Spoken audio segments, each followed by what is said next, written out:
While you were checking your bank account balance this morning, wondering if you could afford to eat out this weekend, a group of people managing more than $5 trillion combined were sitting in a room deciding where to move their money next. And here's what should genuinely unsettle you.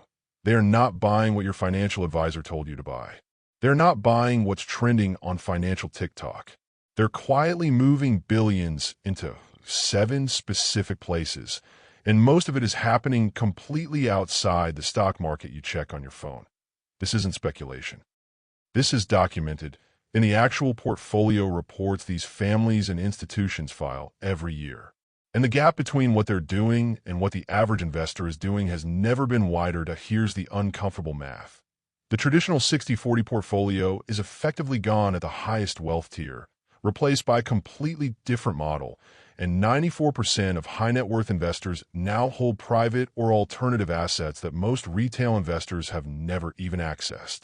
While you're being told to just buy an index fund and wait, the people with real money are doing something entirely different. And in the next 19 minutes, I'm going to show you exactly what it is, backed by real numbers, not guesses. Long angle. Before we get into the list, understand why this gap exists in the first place, because it's not about intelligence. It's about access and information. Family offices now put 42% of their portfolios into alternative investments, according to the UBS Global Family Office Report. Nearly half the portfolio of some of the wealthiest families on Earth sitting completely outside public stocks and bonds. That's not a small tilt. That's a fundamental rejection of the strategy sold to everyone else. Angel Investors Network what's fascinating is what's happening inside that 42% right now, because it's shifting fast. The mix is moving away from traditional private equity buyout funds and toward private credit and secondaries, deals where investors buy existing stakes in funds or companies at a discount instead of committing fresh capital blind. Why the shift? A combination of stretched public equity valuations, a weaker dollar outlook, credit market jitters, and a generational wealth transfer that UBS estimates at $83 trillion, moving from older patriarchs and matriarchs to heirs over the coming decades. Angel Investors Network, that number alone should stop you. $83 trillion changing hands, and it's flowing into 7 very specific places. The first is one nobody expected to matter this much again: gold. Gold hit an all-time high of $5,589.38 per ounce on January 28, 2026, a milestone that would have seemed unthinkable just a few years ago. But here's the part that actually matters, the part that separates a normal market rally from something structural. Who's buying it?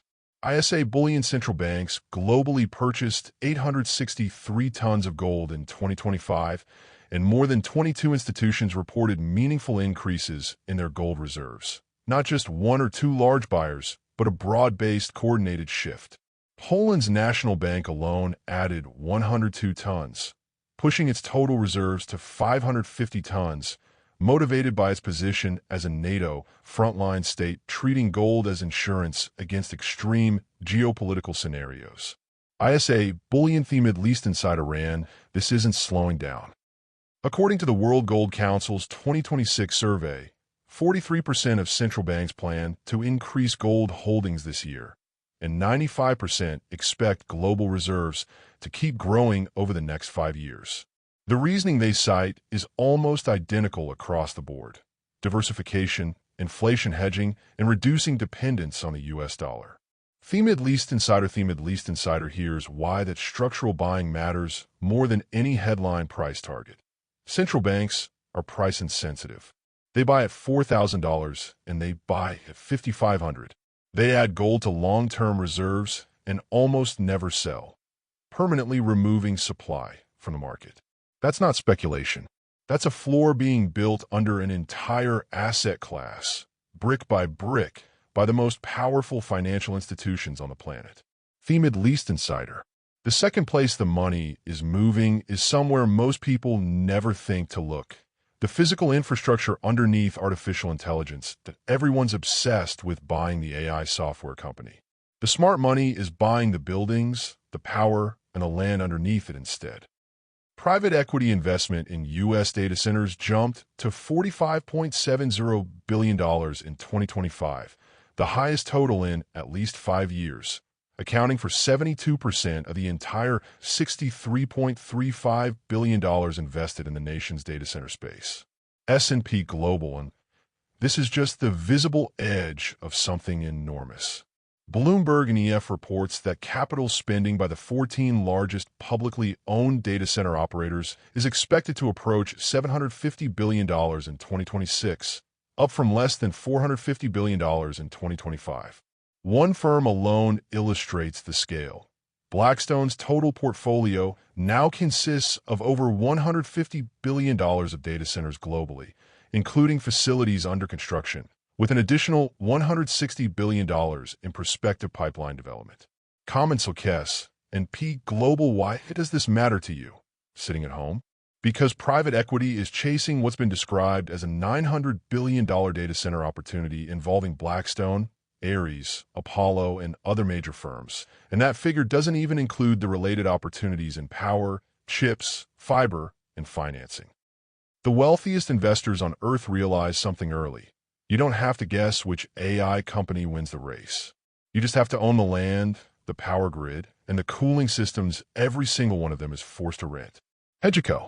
The third place is one you've probably never heard mentioned on the news, even though it's now bigger than most entire industries. Private credit. Private credit has moved from the margins of the financial system to its core.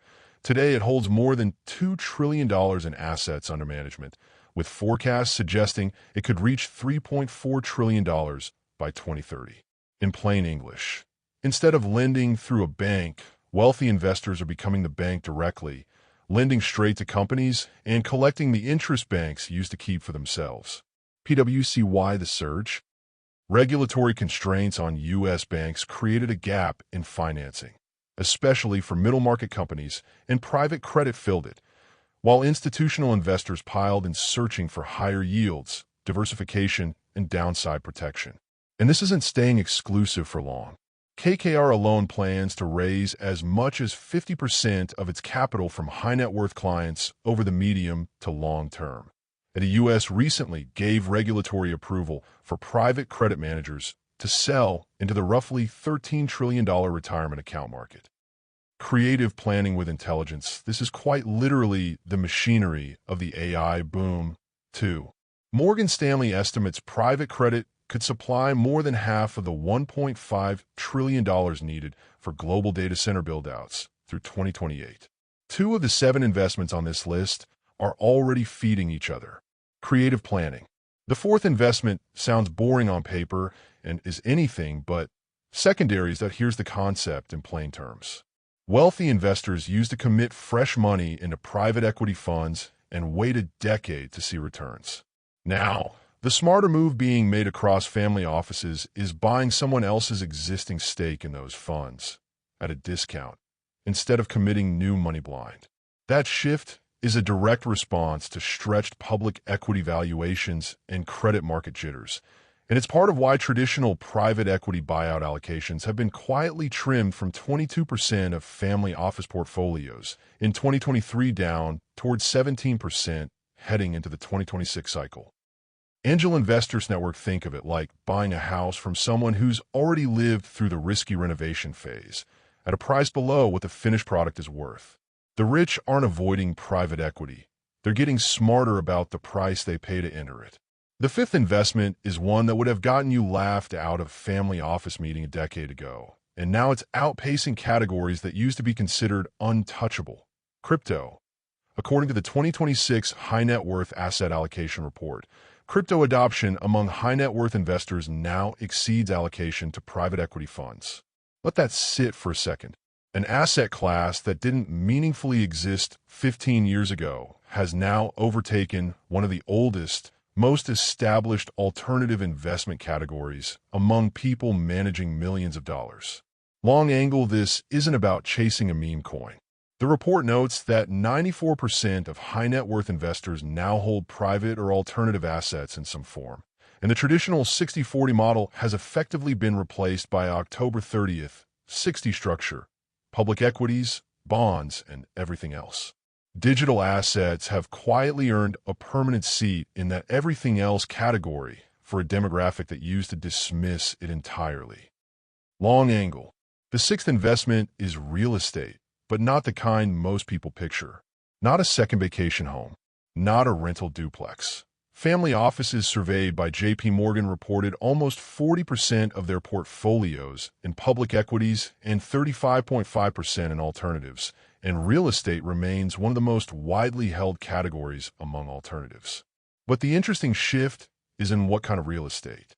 Specialized, income-producing property tied directly to structural demand, like the data center real estate we already covered, is pulling capital away from traditional office and retail space, which have struggled since the pandemic reshaped how people work and shop.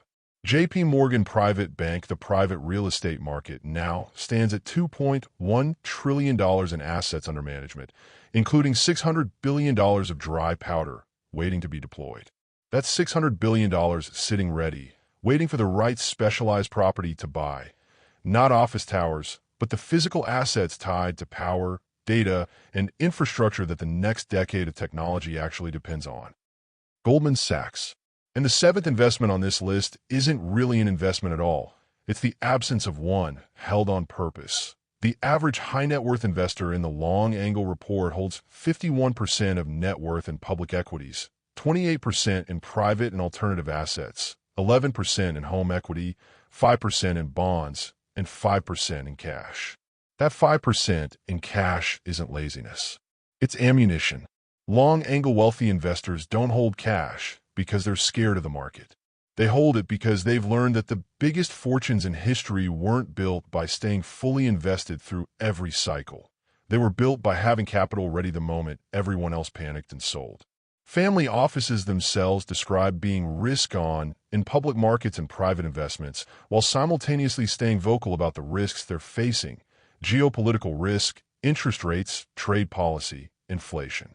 That combination, aggressive positioning with a disciplined cash reserve, is the actual habit separating people who compound wealth for decades from people who get wiped out in the one bad year nobody saw coming. JPMorgan Private Bank. So what do you actually do with all of this?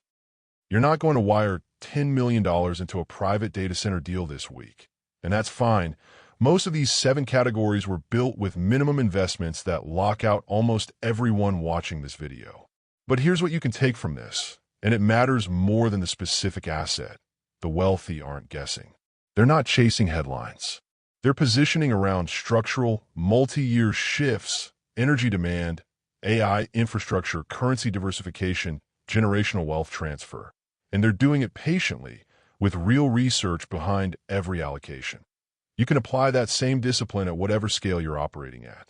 Gold exposure exists through ETFs anyone can buy. Data center and infrastructure exposure exists through publicly traded REITs and utility companies. Private credit funds are increasingly opening up to individual investors, not just institutions. The categories are becoming more accessible every single year. The only real barrier left is whether you take the time to understand them before everyone else does. None of this is a guarantee. Every one of these categories carries real risk, and past performance in gold, private credit, or anything else on this list says nothing certain about what happens next. This isn't financial advice. It's a map of where the smartest, most well-resourced money in the world is actually moving, verified and sourced, not guessed at. The people managing $5 trillion aren't smarter than you. They just have better information, and they act on it before it becomes common knowledge. By watching this video, that information gap just got a little smaller.